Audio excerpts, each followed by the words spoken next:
Alberta is using the notwithstanding clause again, this time to try and avoid legal challenges against a series of likely illegal laws that violate the charter rights of trans youth.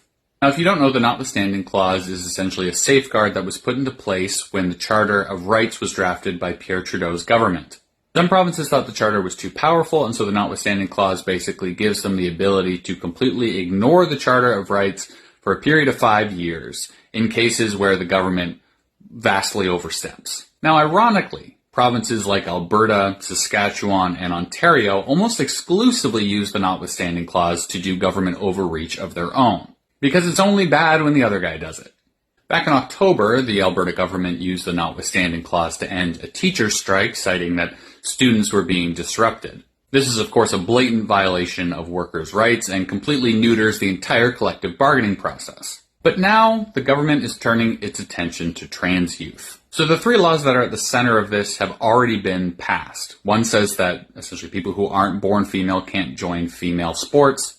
One says that parents have to give consent in order for a student to be referred to by a teacher by their preferred name or pronoun. And the third says that doctors cannot give gender-affirming care to people under 16 years old.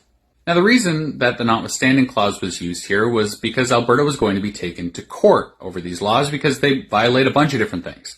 From the charter rights of transgender people to the relationship between doctors and patients. And the way that these things typically go is that they'll go through a number of courts and eventually make their way up to the Supreme Court, who will make a decision that will become the precedent for these types of laws going forward.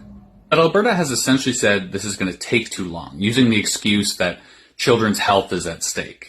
So instead, they're just going to invoke the notwithstanding clause to try to avoid any legal challenges.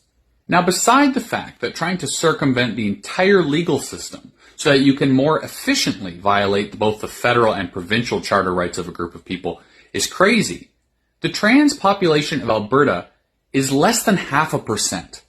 Passing 3 laws and then setting a precedent that you don't mind going around the legal system to interfere in the personal lives of under 7,000 people just shows that this has nothing to do with protecting kids.